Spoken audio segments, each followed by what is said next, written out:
আসসালামু আলাইকুম। সবাই কেমন আছেন? আশা করি সবাই ভালো আছেন। আজকে আমি একটা জায়গায় এসেছি। ওইখানে ধানের জমিনের মধ্যে ধান পাকবে সময় একটা ঠাডা পড়ে ধানের জমিনের মাঝখানে ধান পুড়ে গেছে। এই জিনিসটাই আজকে দেখানোর জন্য আমি আসছি এই জায়গায়। দেখেন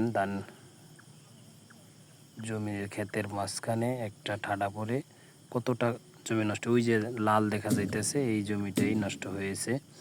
কিন্তু মানে আশ্চর্যের বিষয়, হঠাৎ মাঝখানে কতদিন ধরে আমরা দেখতেছি ধানটা একটু নিয়ে লালচে লালচে হয়ে যাচ্ছে। তখন আমরা সবাই চিন্তা করলাম যে এটা হয়তো কোনো একটা রোগ অথবা মানে আমাদের গ্রাম্য ভাষায় যেটাকে বলা হয় ব্যারাম। তারপর কয়েকদিন যেতে না যেতেই দেখলাম যে এটা একদম লাল হয়ে গেছে, মানে পুড়ে গেছে।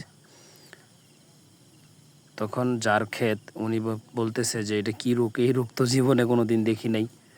তখন আমরা কাছে গিয়ে ধারণা করে নিলাম যে এটা হয়তো ঠাডা পড়ছে, এই জন্য এরকম হয়েছে। সবাই দেখার সুযোগ করে দেন।